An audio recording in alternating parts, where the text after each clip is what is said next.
Welcome to the Business Owner Spotlight by Audate Media. In this interview show, you will learn how to succeed through other people's stories, challenges that they overcame, and how they are winning in this new economy. You'll learn what to do in your business, what not to do in your business, and how others are succeeding. Tune in every week to discover new stories, new businesses, and new ideas. Welcome to the Business Owner Spotlight. Today I have a special guest, Ren D'Anelli, the CEO of Vixen Creative, right? Vixen Creative Agency. Vixen Creative Agency. How did you come up with that name in the first place? Well, I have always really liked foxes. And Fox? Yeah, Vixen is a fox. Okay. So I didn't want to call it Fox though. So I thought that Vixen would be really fun. And I like it because it's very feminist and it's very powerful, you know. Gotcha. And that's what my company's about. Is the objective to attract women as clients? Everybody, yeah. I mean, our values are very strongly feminist, but if you align with that, then you'll probably align with us. Okay, gotcha. What intrigued you to get started in running a social media business, marketing agency? Yeah, so I have a background in the film industry and photography. Okay. So I went to school and I've done some directing and some writing and things. And I just really love visual arts and telling stories. And I also really love small businesses. So a few years ago, I was working for a coffee shop and I noticed that he didn't have an Instagram and he'd very much benefit from it. So I started one without asking. Okay. Under his business? Yeah, I started one for his business and I was just like, I'm just gonna do this. And I did it for about a month. I took my original photography and I created things that I thought would work. And I showed it to him, and I was like, I want you to pay me to do this. And he said yes. Okay. So I started my business. While you were working in there? Mm-hmm. So you were essentially, I think what they call it, entrepreneur? Yeah. I guess that's what so that you're inside of a business, but you have that entrepreneur spirit where you're doing things without being told to move the company forward. Yeah. So you were inside the business, but you still have that entrepreneur spirit inside of you. That's really interesting because I think a lot of people don't even take advantage when they see a need and they don't take advantage of it and they kind of hey, he didn't tell me to do that, so I'm not going to do that. Right. What are your thoughts on when people have that opportunity, but they're like, hey, I'm going to step back and I'm not going to take action on it? I mean, you're not going to go very far if you don't just jump into something, if you don't try. I could have failed. He could have said no, and I would have been like, all right, I'll try with something else. I'll try another business, or I'll push forward. Do you think that if he said no, you still would have created Vixen? Definitely, eventually. But I do have to say that client, he's still my client. Oh, is he? Yeah. And do you still work at the coffee shop? No. No, it's been a while. But that client has brought me so much business. He has been the biggest support for me. I don't think that I would be where I am without his help as fast as I did. So he was really pivotal, and that him saying yes to me was absolutely very pivotal. I think eventually I would have done something. During that time, if he would say yes or no? Not really. I had a good relationship with him.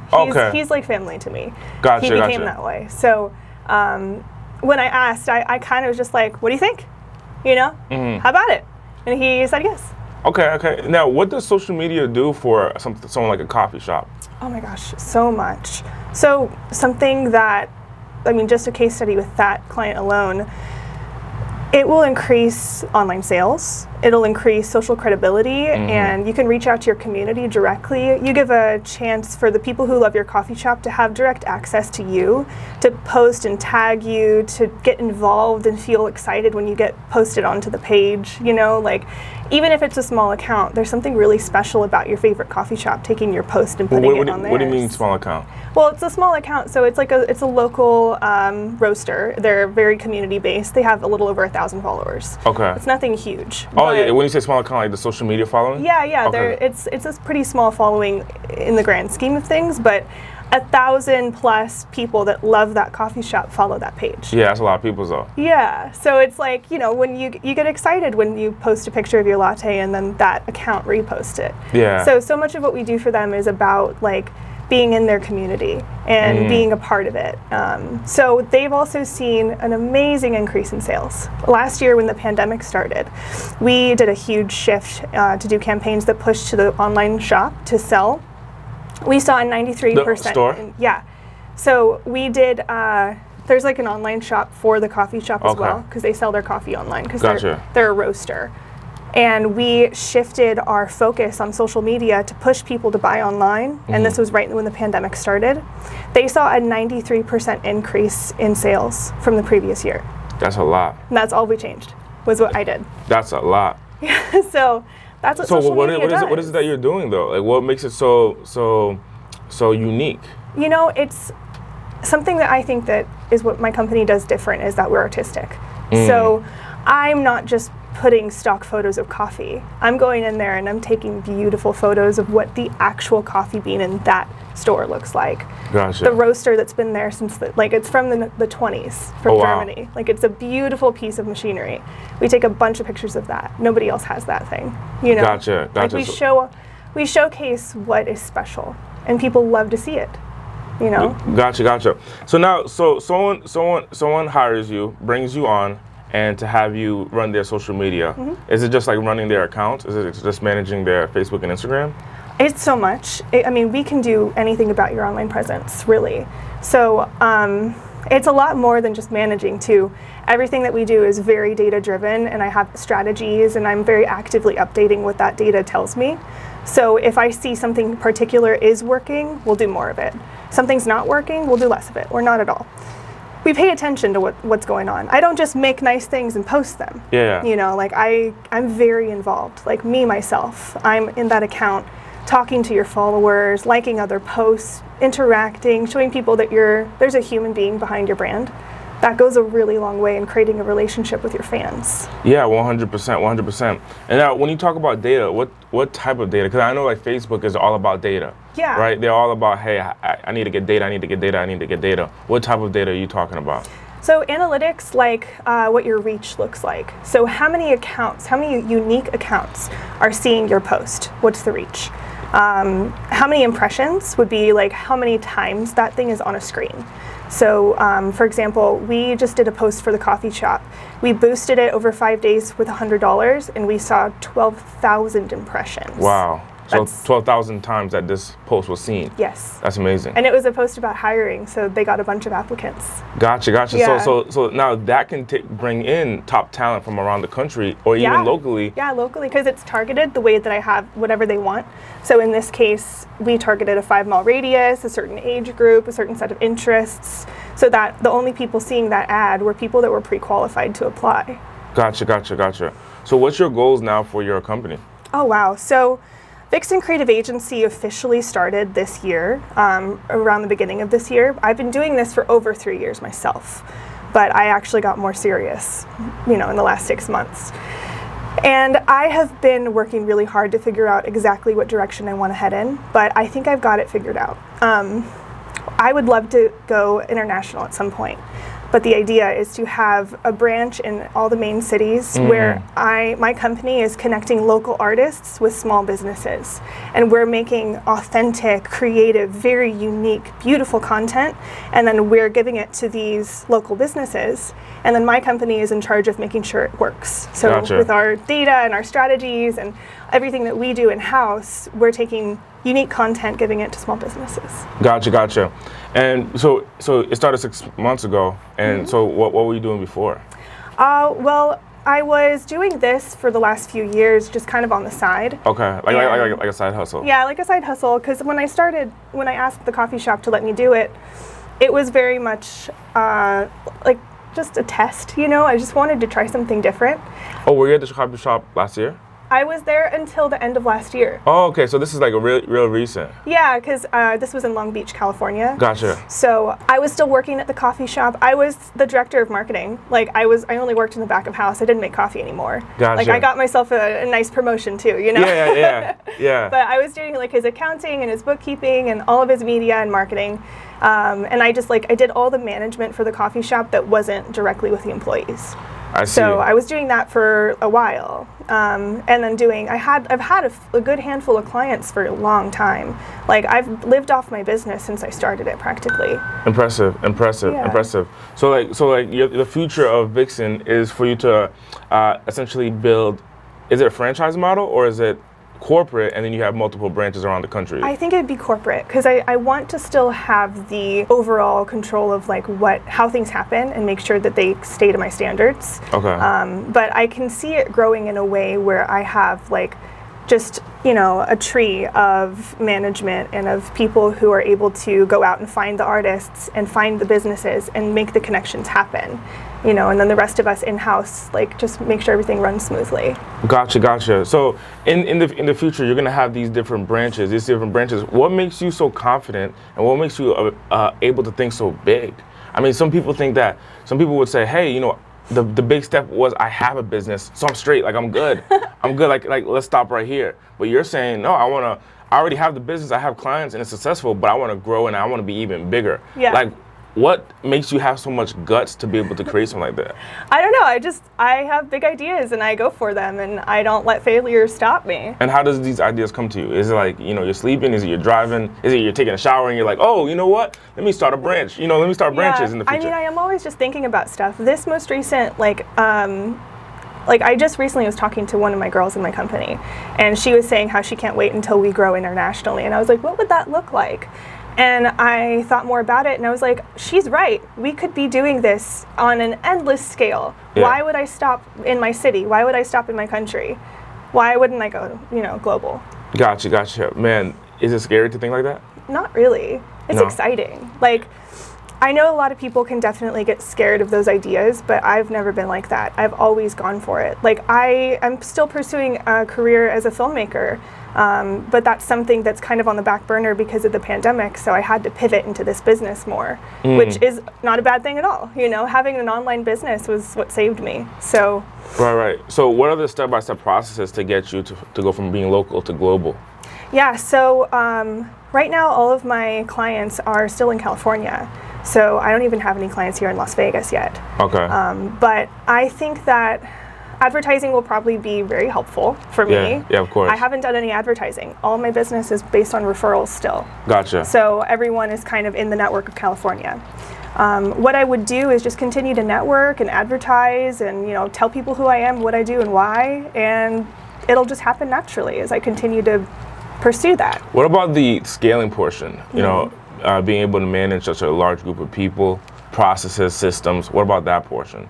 Yeah, that will have to come as I expand and grow my team and, just continue to train people into the positions they need to be in to make sure that our systems are in place, that everything makes sense, and in my company internally, I have a really, I don't want to say strict rule by any means, but we are really passionate about communication and honesty and being really real with each other. I don't want my employees to feel any way except happy to come to work. I want them to be doing what they love and not afraid to tell me if they have feedback or if there's something not working. So if I can build that company culture of trust and honesty, then I think that we could really scale in a way that other companies just can't do.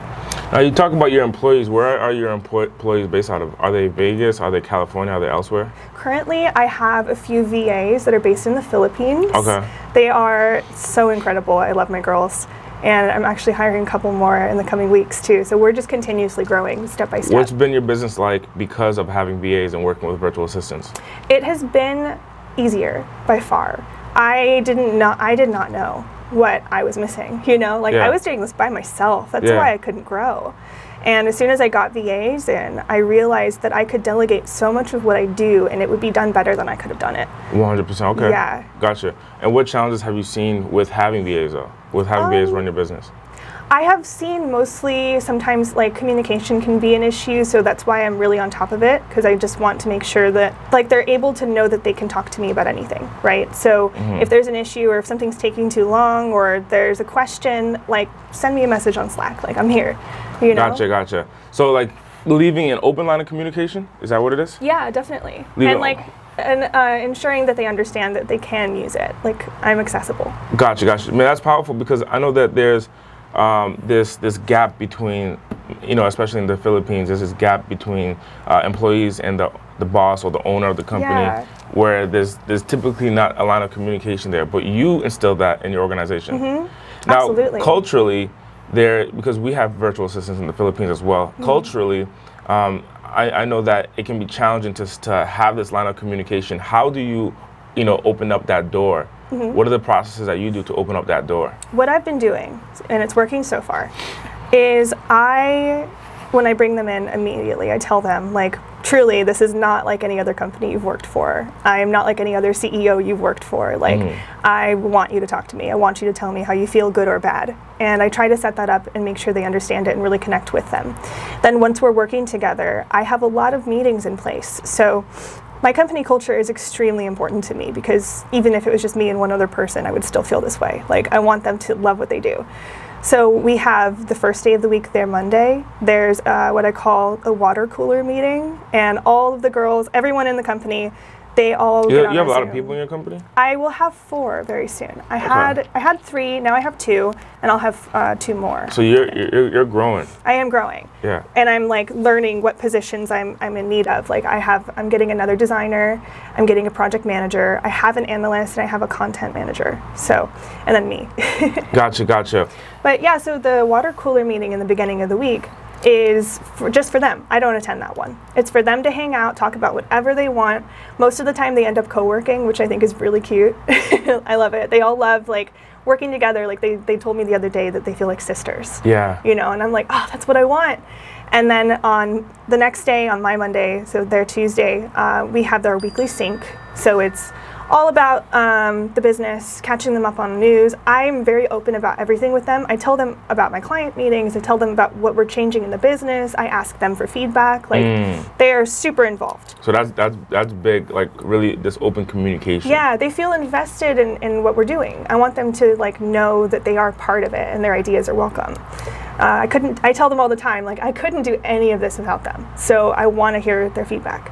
And then every day of the week I have a one-on-one meeting with each of them where we just talk about life. Like we don't really talk about business, we just catch up and have like a time to invest in our personal relationships. Gotcha. Man, that is very profound on how you're creating your business and the relationships that you're creating in your business. Now, take me through the client. So if I'm a client, what happens afterwards? Like what happens? I call you and I say, hey, you know what? I'm struggling online. I need help. Yeah. What happens next? So if you sign up with us, the onboarding process looks like meetings with me, figuring out what it is you need, what we want to do. I delegate like the design process to my team and figure out like how everything's going to look. Then I show the client and I'd be like, what do you think of this? Do you like it? What do you want to change? It won't hurt my feelings. Like how many things do you want? What do you want to do? Once the client likes what we're doing, then we have an idea of what the brand is going to look like with our version of their brand. And then we go into the posting. And then after that, I have, depending on how many meetings the client wants, we can meet every week, we can meet twice a month, once a month, or just as needed. The client is as involved as they want to be. A lot of the time my clients just want us to do it and like just keep going. Other times they want to be really involved and they want to learn what's happening. And everything in between, So if I sign up with you, are you like my go-to person? Yeah, it's just me. Gotcha. I manage all my clients directly. You manage them. So you're keeping this relationship even with your clients. Yeah, 100%. Yeah, I mean, I have really great boundaries always with everything I do. So like there's a certain time frame that I spend with my clients. What do you mean team. by boundaries? So I think boundaries are so important. Like I think that work shouldn't be 100% of your life. You have to have a good balance. That's good. That's good. You have to, otherwise you can't perform in anything you do. So I take my rest very seriously. I take my weekends off. I take my mornings to myself. My clients can talk to me between the hours of 11 and 5. And after 5 to 8 is me and my team. Okay. And everything else is me. So I take that really seriously. But if it's within those hours, my clients can talk to me whenever they like. And I'm really big on delegation. Yeah. Right? I'm really big on delegating. I think for the solopreneur, where they have to do everything, it gets tiring. And like you said, you can't really grow because you got to do everything. Yeah, there's no time. How do you delegate? What is the mental portion of delegating? Like how do you think? What are your thoughts when delegating? Yeah. And then what are the actual step-by-step processes to delegate? Yeah, okay. So I've been learning this more and more, and I'm always learning. I'm always getting better at it, but the process is like I ask myself, do I actually have to do this myself, or can I teach someone else how to do it? What's an example of something that you were doing yourself? Yeah. And you were like, hey, I should have someone else do this. Oh, I can tell you a great example. So I used to create the content, write the caption, post it manually, and then like keep up with interactions all myself. That takes a lot of time. Yeah. I realized that I could delegate every part of that process if I wanted to. So I have the design goes to my designer, comes back to me, I decide if I like it or not, or I change it myself. You know, I'm very involved in that process still because I love it. So I'm like, okay, is that what I want it to look like? Let me move this over like 2 pixels, looks good. You know, and then my content manager, she takes the content, she writes the caption. She does such a good job too. Like she's a machine. I love it. She could write like 100 captions in a row, and like they're fantastic and unique and different. They're not boring, you know. So she writes a great caption, picks the right hashtags based on research that we've done, and then she schedules it in a scheduler, and that's it. We're done. And then I still like to manage the interactions myself, so I still do that. I like to respond to comments and talk to people. I see. Yeah. And then, so now you delegate that, and how does that make you feel as the business owner? Really good, because I'm able to give other people the job that they like, that I may not like as much. And then they get to thrive doing what they like to do, and then I get to tell them, like, good job, you know? Yeah. And, like, we do really good work together, and we're a team, and, like, that makes me so happy. Gotcha. And then, so what are the step-by-step processes? How do you delegate? Is it just like you send a message and say, hey, I just need you to do this? Is there software? Is there tools? Is there, you know, something else that I'm missing? I organize my business entirely on Notion. Notion, okay. Yeah, and so we've got a bunch of workspaces in there, but like I have a board for design tasks and a board for analytics tasks, for copywriting, for general company, like all kinds of stuff broken down by topic. Mm-hmm. And then in there I have like a Kanban kind of setup, and I'll put in a task tile. The Kanban is the boards? Yeah. The tiles? Yeah, the tiles, and like in progress, finish, needs review, stuff like that. Okay, gotcha. Yeah, so I'll put in something, and let's say we just did this great campaign. Why use something like Notion, like a software like that, versus just sending your team a bunch of emails? Oh my God. Just thinking about that makes me anxious. No, I'm a very type A person. I'm very visual. I need to see it. So I am very serious about organization. So if I'm just sending stuff at them, I know that I would feel overwhelmed having like a bunch of emails to sort through. Uh-huh. So instead, if I'm having a meeting with them, I'm telling them about what they're doing, but I'm also writing what it is into the task tile, which is what my project manager will do for me now, which is great because I don't have time anymore. But what we do is like, this is what needs to happen. Here's the task tile. Let's break it down step by step. Here's what you need to do. Here's where you can find that information. Let's link back to our client page that has all the details about what to do with the client and like what their style guide is and everything. So it's all super interconnected and organized and very clear. Like I want it to be easy enough to do the job, to understand it, so there's room to be creative. Because like if you're just worried about every little thing and trying to figure out the missing parts, you're not going to have the brain power to be creative and make something different.